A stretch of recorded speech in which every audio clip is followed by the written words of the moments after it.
Hello everyone, my name is Rohit and today I am going to take a demo on Excel. Okay, so आज हम सिर्फ Excel के बारे में सीखेंगे और डिस्कस करेंगे कि डेटा एनालिसिस होता क्या है.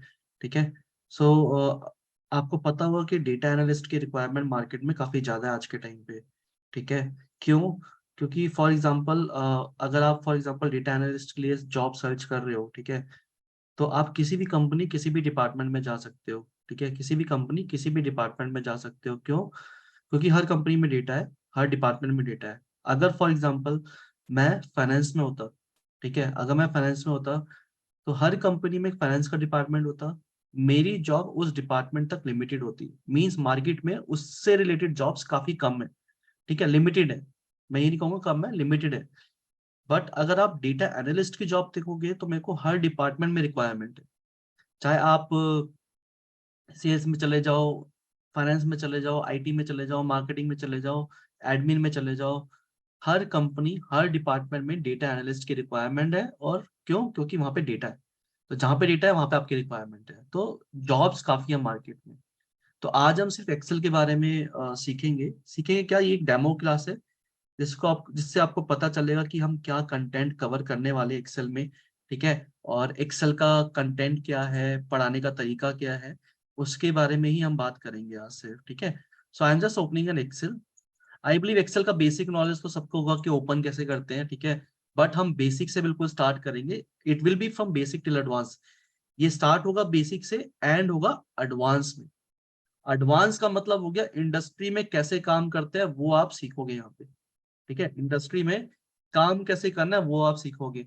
तो हमारे इंस्टीट्यूट में होता क्या है, सिर्फ बेसिक नॉलेज नहीं दिया जाता है. ठीक है. इंटरव्यू में कैसे क्वेश्चन पूछेंगे, इंटरव्यू कैसे करेक्ट करना है, अपना लॉजिकल थिंकिंग कैसे इंप्रूव करना है, लॉजिकल स्किल्स कैसे इंप्रूव करना है, उन सब चीजों में हम काम करेंगे आपके साथ. ठीक है. तो आज हम सिर्फ एक्सेल की बात करेंगे. तो एक छोटा सा एग्जांपल देता हूँ. फॉर एग्जांपल अगर मेरे को अपनी एज कैलकुलेट करनी है, ठीक है, एक्सेल में किसी ने आपसे पूछा कि Rohit, can you calculate your age, क्या अपनी एज कैलकुलेट कर सकते हो. या फॉर एग्जांपल मेरे पास एक एचआर डिपार्टमेंट में एम्प्लॉयज है 3. ठीक है. फॉर एग्जांपल एम्प्लॉय का नेम है रोहित, ठीक है, सनी और अमित. ठीक है. अब इनका डेट ऑफ ज्वाइनिंग है मेरे पास. फॉर एग्जांपल रोहित ने ज्वाइन किया, let's take an example, Rohit ने ज्वाइन किया 2020 में. और रोहित का डेट ऑफ बर्थ, इसको बर्थ ले लेते हैं, डेट ऑफ बर्थ 2020 है. ठीक है. 1987 है, इसको मैं चेंज कर देता हूँ 1987. ठीक है. और सन्नी का मैं ले लेता हूँ फॉर एग्जांपल, इसमें मैं प्लस कर देता हूँ 900, तो 89 आ गया. और इसमें मैं प्लस कर देता हूँ 1000, तो 1992 आ गया. अब मेरे पास 3 डेट ऑफ बर्थ है. मेरे को ना इनका एज कैलकुलेट करना है. ठीक है. मेरे को क्या करना है, इनका एज कैलकुलेट करना है कि कितना ईयर्स हो गया. ठीक है. कितना नंबर ऑफ ईयर्स निकालना है मेरे को, नंबर ऑफ ईयर्स कितना हो गया इन एम्प्लॉयज का इन टर्म्स ऑफ एज. ठीक है. इनकी एज क्या है. तो एज कैलकुलेट करने के लिए आप कैसे कैलकुलेट करोगे अगर एक्सेल में कैलकुलेट करना हो तो. ठीक है. तो हमारे पास एक फार्मूला होता है डेटेड इफ. ठीक है. तो एक्सेल में आपको पता है कि हम कुछ फंक्शंस पे काम करेंगे. ठीक है. हम कुछ फंक्शंस पे काम करेंगे. फंक्शंस में क्या होता है कि आपको ना कुछ पैरामीटर्स पास करने होते हैं. ठीक है. तो फॉर एग्जांपल डेटेड इफ के 3 पैरामीटर होते हैं. एक होता है स्टार्ट डेट, एक होता है एंड डेट, और एक होता है उसका आपको कैलकुलेट क्या करना है. ठीक है. ईयर्स करना है, मंथ्स करना है, डेज करना है. 3 पैरामीटर होते हैं डेटेड इफ के. तो एक्सेल का सिंपल सा फंडा है, एवरी फंक्शन, हर एक फंक्शन स्टार्ट होगा इक्वल टू से. ठीक है. फिर फंक्शन का नाम आएगा. ठीक है. ब्रैकेट ओपन करोगे और फिर पहला पैरामीटर पास करोगे. ये पहला पैरामीटर आ गया. दूसरा पैरामीटर मतलब आज की डेट. अब आज की डेट कैसे ले, आज की डेट लेने के लिए आप क्या कर सकते हो, यहाँ पे टुडे डाल सकते हो. या फॉर एग्जांपल आपने आज की डेट यहाँ पे कहीं स्टोर कर रखी है, ये आज की डेट है फॉर एग्जांपल. ठीक है. मैंने यहाँ पे डाल दिया टुडेज डेट, तो मैंने आज की डेट डाल दी. कंट्रोल सेमी कॉलन प्रेस करोगे तो आज की डेट आ जाएगी. ठीक है. कंट्रोल सेमी कॉलन प्रेस करोगे तो क्या आ जाएगी, आज की डेट. अब मेरे को इस डेट से लेके इस डेट तक नंबर ऑफ ईयर्स निकालना है. तो आप क्या करोगे, इक्वल टू से स्टार्ट करोगे, लिखोगे डेटेड इफ, ब्रैकेट ओपन, ठीक है, और फिर डालोगे स्टार्ट डेट। सबसे पहले आएगी स्टार्ट डेट। स्टार्ट डेट क्या है, तो आपकी स्टार्ट डेट है ये, ठीक है। फिर आता है एंड डेट। तो मैंने क्या बोला, तीन पैरामीटर्स होते हैं, स्टार्ट डेट, एंड डेट और इंटरवल, ठीक है। स्टार्ट डेट, एंड डेट और इंटरवल। तो स्टार्ट डेट आ गया आपका, आ गया एंड डेट, और इंटरवल आ गया। क्या कैलकुलेट करना है, फॉर एग्जांपल मेरे को ईयर्स कैलकुलेट करना है तो मैं लिख दिया वाई, ठीक है। अगर मेरे को ईयर्स कैलकुलेट करना है तो मैं क्या लिखूंगा, वाई। अब वाई मेरे को डबल कोट्स में लिखना है, ठीक है, डबल कोट्स में और ब्रैकेट क्लोज। तो आपका ईयर्स कैलकुलेट होकर आ गया, 36 ईयर्स क्या है, एज है, ठीक है। अब सेम अगर सन्नी की कैलकुलेट करनी है तो आप क्या कर सकते हो, नीचे फार्मूले को ड्रैग कर सकते हो। तो ड्रैग कैसे किया मैंने, कंट्रोल डी से, कंट्रोल डी। फार्मूला ड्रैग करने के लिए होता है कंट्रोल डी। तो ये तो हमने नंबर ऑफ ईयर्स कैलकुलेट कर ली। अब मेरे को देखना है, अब ईयर्स तो हो गए 36, ठीक है। ईयर्स के साथ कुछ मंथ भी होंगे। तो फॉर एग्जाम्पल अगर मेरी एज है 36, उसके साथ कुछ मंथ्स भी होंगे, कि कितने मंथ्स है उसके साथ, मे बी 10 और 12 तो हो नहीं सकते, क्योंकि 12 होगा तो 37 हो जाएगा। मे बी 1 मंथ से लेके 11 मंथ तक होंगे, ठीक है। तो ईयर के साथ कितने मंथ्स है अगर वो कैलकुलेट करना है, ठीक है। ईयर के साथ कितने मंथ्स है अगर वो कैलकुलेट करना है, तो हम लिखेंगे dated if, start date, comma, end date, comma, YM is year between months, ठीक है। वाईएम का मतलब होता है ईयर के साथ कितने मंथ्स हैं। तो मुझे पता चल गया, क्योंकि यहाँ पे हमने फेब्रवरी लिया था, फेब्रवरी चल रहा है, that is why it is showing 0। अगर फॉर एग्जाम्पल मैं इसको चेंज कर देता हूँ, फॉर एग्जाम्पल मैंने इसको कर दिया जनवरी, तो आ गया 1 मंथ, ठीक है। तो इसको कैसे रीड करेंगे, 36 ईयर 1 मंथ। अब मंथ्स के साथ कुछ डेज भी होंगे, और मैक्सिमम डेज कितने हो सकते हैं, 29 या 30। 31 के केस में 30 होगा, और 30 के केस में 29 होगा, और 28 के केस में फेब्रवरी, फेब्रवरी के केस में क्या होगा, 27 होगा मैक्सिमम डेज, ठीक है। तो अगर मेरे को देखना है ईयर के साथ, तो मंथ्स इतने हैं, लेकिन डेज कितने हैं, तो start date, comma, end date, comma, double quotes में हम डालेंगे MD, मंथ बिटवीन डेज, ठीक है, मंथ बिटवीन डेज। अब इस एजिंग को हम कैसे रीड करेंगे, 36 years 1 month and 9 days। 36 year 1 month and 9 days. अगर मेरे को देखना है टोटल मंथ्स कितने हैं, मेरे को क्या करना है, टोटल मंथ्स, टोटल मंथ्स मतलब ईयर्स को भी मंथ्स में कन्वर्ट करना है। किसी ने आपसे पूछा कि can you calculate the age in months, ठीक है, मंथ्स में सिर्फ। तो मंथ्स के लिए हम यूज करते हैं dated if, start date, comma, end date, comma, months. Months मतलब M, दैट्स इट। तो 433 मंथ्स हो गए। 433 मंथ्स कैसे चेक कर सकते हो, कुछ नहीं करना, 36 को मल्टीप्लाई कर दो 12 से, कितना हो गया, 432, 432 प्लस 1 433, मैच कर रहा है, राइट। अगर किसी ने पूछा डेज में एजिंग बता दो, डेज, तो डेज कैसे कैलकुलेट करोगे, dated if, start date, comma, end date, comma, days कैसे कैलकुलेट करेंगे, D, D for days, that's it, ठीक है। तो हमारा ईयर्स भी आ गया कैलकुलेट होकर, हमारा मंथ्स भी आ गया कैलकुलेट होकर, डेज भी आ गया, ठीक है। ये तो अगर पूरा रीड करना है एजिंग, ईयर, मंथ्स और डेज का, ठीक है। अगर टोटल मंथ्स निकालना है तो, और टोटल डेज निकालना है तो, ऐसे आप कैलकुलेट कर सकते हो एजिंग, ठीक है। ये तो सिंपल है डेट से रिलेटेड फंक्शन। अब फॉर एग्जांपल आपके पास आ गया काउंट से रिलेटेड फंक्शंस आ गए। फॉर एग्जांपल आपके पास कोई वैल्यू है यहाँ पे, ठीक है, आपको काउंट करना है कि 2 यहाँ पे कितनी बार आ रहा है, ठीक है, 2 कितनी बार आ रहा है। किसी ने पूछा, चलो ऐसे एक सिंपल सा एग्जांपल लेते हैं, मेरे पास आइटम्स है, आइटम्स में मेरे पास है बाइक है, ठीक है, और मेरे पे है एसेसरीज है। एसेसरीज में हमने फॉर एग्जांपल हेलमेट ले लिया, ठीक है, फिर ले लिया बाइक, ठीक है, और फिर मैंने ले लिया ग्लव्स, ठीक है, और इसको मैंने कर दिया डिलीट। तो मेरे पे बाइक है, उसकी सेल्स मैंने रिकॉर्ड कर ली। बाइक की सेल्स फॉर एग्जांपल 100 है, हेलमेट का 12 है, बाइक का 100 है, और ग्लव्स का फॉर एग्जांपल 23 है। अब मैंने ये सर्च करना है कि बाइक की टोटल बाइक कितनी बार आ रहे हैं। बाइक का मुझे निकालना काउंट, कि बाइक कितनी बार आ रहा है। ठीक है, तो हमारे पास एक फंक्शन होता है काउंट इफ करके। काउंट इफ, तो इज इक्वल टू लगाया काउंट इफ। काउंट इफ में हम पास करेंगे सबसे पहले रेंज। तो मैंने क्या कहा था, हर फंक्शन आपका स्टार्ट होगा इक्वल टू से। ठीक है, फिर हम लगाएंगे काउंट इफ, हमने पास की रेंज। ठीक है, कोमा, क्राइटेरिया में आ गया 100। ठीक है, तो हमें क्या करना है, बाइक में सॉरी बाइक चेक करना है, बाइक नॉट दिस। तो हमने डबल कोट्स में डाल दिया कि बाइक कितनी बार आ रहा है, बाइक का काउंट चाहिए। तो बाइक कितनी बार आ रहा है यहाँ पे, 2 बार आ रहा है। ठीक है, बाइक कितनी बार आ रहा है यहाँ पे, 2 बार। क्लियर है। ठीक है, अब मुझे देखना है बाइक तो 2 बार आ रहा है, लेकिन बाइक का टोटल सेल्स क्या है। बाइक का टोटल सेल्स क्या है, काउंट निकालना है तो काउंट इफ, लेकिन अगर सेल्स निकालना है तो हमारे पास होता है फंक्शन सम इफ। ठीक है, अब सम इफ कैसे कैलकुलेट करते हैं, देखो is equal to sum if.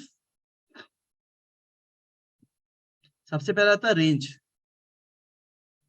Coma criteria, criteria क्या है बाइक, कोमा सम रेंज, सम रेंज क्या है, तो सम रेंज क्या होगा, ये होगा। एंटर प्रेस किया, तो टोटल काउंट कितना है, 2, और उसका सेल्स क्या है 200। अगर आप इसमें कुछ भी चेंजेस करोगे तो ऑटोमेटिकली चेंज हो जाएगा।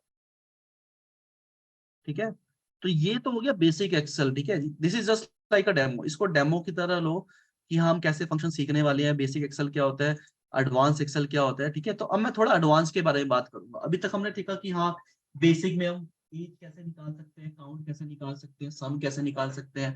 ठीक है, अब थोड़ा एडवांस लेवल पे आते हैं। जैसे हम इंडस्ट्री में काम करते हैं, अब फॉर एग्जांपल आपके पास कोई नंबर है यहाँ पे। ठीक है, तो अभी क्या करना, सिर्फ लॉजिक समझना, फार्मूला मत समझना।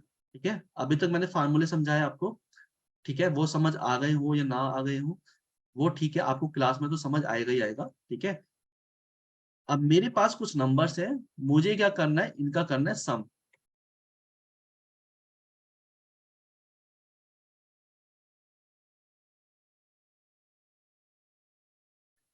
ठीक है, तो सम कैसे करेंगे, आपने सिंपल डाला is equal to sum, equal to sum of this. ठीक है, टोटल सम कितना आ गया, 17 आ गया। ठीक है, अब फॉर एग्जांपल मैंने सम निकाल लिया ये। अब कल को इसमें कुछ नंबर्स ऐड हुए अगर, ये तो चेंज नहीं होगा, ये तो चेंज नहीं होगा ना। आपको हर बार जाके मैनुअली जाके रेंज को चेंज करना पड़ेगा। राइट, कल को ये चेंज हुआ, ये तो चेंज नहीं होगा, आपको मैनुअली जाके रेंज को चेंज करना पड़ेगा हर बार। राइट, तो हम कैसे इसको डायनेमिक बना सकते हैं। तो ये तो हो गया बेसिक एक्सेल, हर कोई जानता है कि हाँ, सम कैसे निकालना है। ठीक है, लेकिन इसको एडवांस में कैसे कन्वर्ट कर सकते हैं। एडवांस एक्सेल का मतलब होता है कि आप हर फार्मूला डायनेमिक कैसे बनाते हैं। ठीक है, एडवांस एक्सेल का मतलब होता है आप हर फार्मूला डायनेमिक कैसे बनाते हो। अब डायनेमिक का मतलब क्या हुआ, फॉर एग्जाम्पल कल को इस रेंज के अंदर या कोई भी डेटा आता है, आपको पता है आज इस वीक का डेटा आया है तो नेक्स्ट वीक का डेटा आएगा, तो मे भी बढ़कर आए, मे भी बढ़कर आएगा। राइट, क्योंकि डेटा तो ऐड ऑन होता चला जाएगा। ठीक है, दोबारा डेटा आया फिर बढ़ा, दोबारा डेटा आया फिर बढ़ा, क्या आप मैनुअली बार बार रेंज चेंज करोगे, नहीं ना।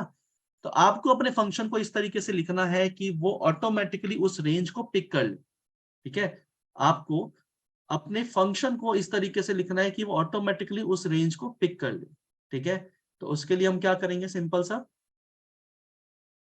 हमने किया, अब इसको बनाएंगे हम डायनेमिक। ठीक है, डायनेमिक बनाने के लिए आपको कुछ नहीं करना है, एक नेम मैनेजर यूज करेंगे। ठीक है, और आपको पता है कि ये रेंज चेंज हो रहा है तो इस रेंज को डायनेमिक बनाएंगे। ठीक है, तो मैं भी डायनेमिक बना के दिखा रहा हूँ। फार्मूला समझाने में मुझे कम से कम 1-1.5 घंटा चाहिए। ठीक है, तो वो मैं क्लास के टाइम पे आपको पूरा समझाऊंगा, अभी लॉजिक समझो बस। ठीक है, डायनेमिक बनता कैसे है। ठीक है, तो मैं न्यू पे गया, नेम मैनेजर बना रहा हूँ। नेम मैनेजर क्या होता है, एक वेरिएबल की तरह होता है जो कि ये रेंज को एक नेम के अंदर स्टोर कर लेगा। तो मैंने डाल दिया सिंपल RNG या सम RNG। ठीक है, is equal to sum bracket, और सॉरी सम नहीं, ऑफसेट। ऑफसेट रेंज डायनेमिक बनाने के लिए यूज होता है। तो स्टार्ट पॉइंट ये हो गया, ठीक है।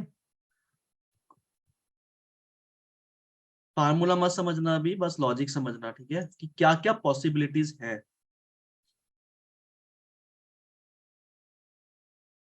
ठीक है, तो ये क्या हो गया, नंबर ऑफ रोज 10 आ गया। ठीक है, ऑटोमेटिकली देख रहे हो डेटा कितना स्टोर कर लिया, 10 रोज। ओके, क्लोज करते हैं अब इसको। ठीक है, अब फॉर एग्जांपल मेरे को यहाँ पे निकालना है सम, फिर काउंट, मैक्सिमम निकालना है, मिनिमम निकालना है और एवरेज निकालना है।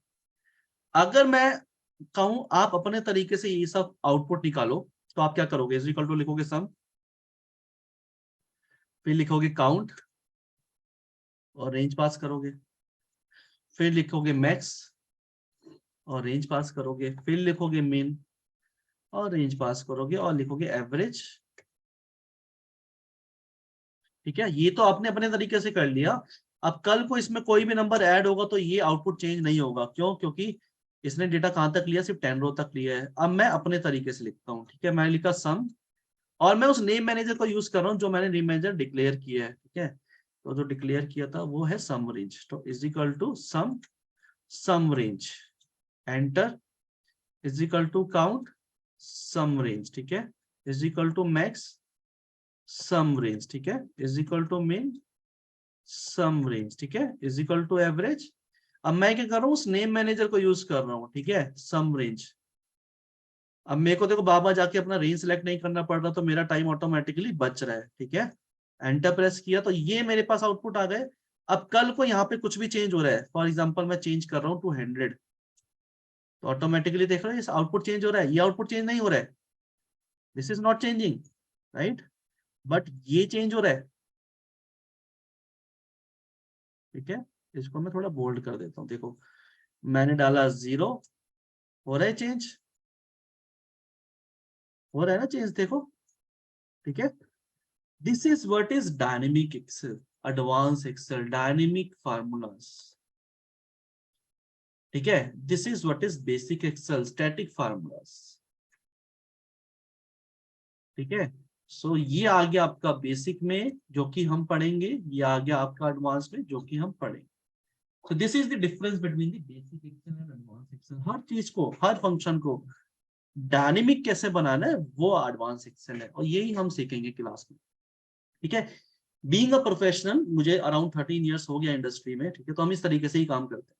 ठीक है, डायनेमिक फार्मूलाज, स्टैटिक फार्मूलाज हम यूज नहीं करते हैं, क्यों, क्योंकि हमारा डेटा बार बार बढ़ता है, हम चाहते हैं कि ऑटोमेटिकली डेटा पिक कर ले, और उसके लिए आपको क्या करना पड़ेगा, लिखने पड़ेंगे डायनेमिक फार्मूलाज। ठीक है, हर चीज को ऑटोमेट कैसे करना है वो डायनेमिक फार्मूलाज के थ्रू आप ऑटोमेट कर पाओगे। ठीक है, तो this is the difference between basic Excel and advance excel. ठीक है, अब किस तरीके के असाइनमेंट्स होते हैं हमारी क्लास में, तो मैं आपको एक बार वो दिखा देता हूँ, गो थ्रू करा देता हूँ। आपकी कोई भी क्वेश्चन होंगे तो आप इंस्टीट्यूट में कॉल करके, ठीक है, अपने क्वेश्चंस को क्लियर कर सकते हो। ठीक है, और कोई भी डाउट होगा तो मैं अभी पर्सनल नंबर आपको दूंगा। ठीक है, आफ्टर दिस डेमो सेशन अगर आपको मेरे से बात करना है तो आप कर सकते हो, मैं अपना पर्सनल नंबर एक्सेल पे लिखूंगा, आप मुझसे डायरेक्टली बात कर सकते हो, या व्हाट्सएप मैसेज सेंड कर सकते हो, I can talk to you. Okay, तो इस तरीके के असाइनमेंट्स होते हैं, देखो। तो पहले मैं आपको ट्यूटोरियल दिखा देता हूँ, ट्यूटोरियल मतलब जो हम पढ़ेंगे।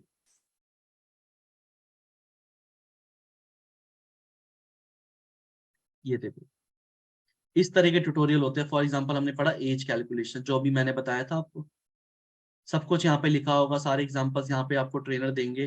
ठीक है, और यही फाइल आपके साथ शेयर कर देंगे। फिर आप पूछोगे सर इसकी प्रैक्टिस कहाँ पे करेंगे, तो उसके लिए हमारे पास असाइनमेंट्स होते हैं प्रॉपर, जिसमें अराउंड 1 to 20 क्वेश्चन या 30 क्वेश्चन मिलेंगे आपको। ठीक है, येलो सेल्स पे आपको फार्मूलाज लिखने होते हैं जिससे आपके लॉजिक बिल्ड होंगे। फिर आप पूछोगे सर इंटरव्यू में कैसे क्वेश्चन पूछते हैं, वो भी बता दो। तो आपको असेसमेंट्स ही मिलेंगे, ये असेसमेंट्स आपको सॉल्व करने हैं विद इन 1 आवर। ये पूरा असेसमेंट सॉल्व करना होता है, 10 क्वेश्चन होते हैं इसमें। ठीक है, तो आपका अगर मेरे असेसमेंट्स कंप्लीट करें तो आपका एक्सेल का टेस्ट आराम से क्लियर हो जाएगा इंटरव्यू में। ठीक है, अगर मेरा पढ़ाया हुआ या हमारे ट्रेनर्स का पढ़ाया हुआ कंटेंट कवर कर लेते हो, असेसमेंट्स कवर कर लेते हो, तो आप इजिली एक्सेल का इंटरव्यू क्रैक कर सकते हो। ठीक है, तो ये हमारे असाइनमेंट, ट्यूटोरियल और असेसमेंट्स होते हैं। ठीक है, अगर आपको पावर बीआई का डेमो देखना है तो मैम आपको दूसरी वीडियो शेयर करेंगी, आप पावर बीआई का डेमो भी देख सकते हो, ठीक है। पावर बीआई मैं ही पढ़ाऊंगा आपको, तो वो फर्स्ट क्लास का वीडियो आपको दे देंगे, तो आप पावर बीआई का डेमो देख सकते हो पूरा, ठीक है। ये मेरा नंबर है, ठीक है। इस नंबर पे आप मुझे कॉल से कर सकते हो, 9899289818। So my name is Rohit, ठीक है। मेरा नाम रोहित है। तो आप इस नंबर पे कॉल करके कभी भी मेरे से डिस्कस कर सकते हो, अपने करियर के बारे में डिस्कस करना है, कोई भी काउंसलिंग चाहिए, ठीक है, तो आप मेरे से पर्सनली डिस्कस कर सकते हो। मैं ऑफिस भी जाता हूँ, तो ट्राई करना कि आप मेरे को इवनिंग में मैसेज करो। आप मेरे को व्हाट्सअप मैसेज कर देना, आई विल कॉल यू। मेरे को सिर्फ व्हाट्सअप मैसेज कर देना, आई विल कॉल यू बैक। अगर कोई भी क्वेश्चन होगा, कोई भी क्लैरिटी चाहिए in terms of your career, do let me know, okay, I can clear all your doubts, ठीक है। और मार्केट में डेटा एनालिसिस का स्कोप क्या है, डिस्कस करना है। आप बैकएंड से हो, आप ऑलरेडी आईटी में हो, आपने बीए किया है, बीकॉम किया है, क्या करना चाहिए, क्या नहीं करना चाहिए, कौन सा कोर्स करना चाहिए। तो हमारे दो कोर्स होते हैं, एक होता है सर्टिफिकेशन इन डेटा एनालिस्ट, और एक होता है एमसीडीए, मास्टर सर्टिफिकेशन इन डेटा एनालिस्ट, ठीक है। तो कौन सा कोर्स करना है आपके लिए, कौन सा रेलेवेंट है, कौन सा रेलेवेंट नहीं है, वो सब मैं आपको गाइड कर सकता हूँ, वो सब काउंसलर भी गाइड करेंगे। लेकिन अगर आप पर्सनली मेरे से बात करना चाहते हो, आपको करियर काउंसलिंग चाहिए, ठीक है, तो feel free to talk to me on this number. Just send me a WhatsApp with your name कि sir this is for example Amit, I want to talk to you, ठीक है, I will call you back, okay. Okay, so this is from my side guys. If you have any question, feel free to reach out to me. Take care guys, bye.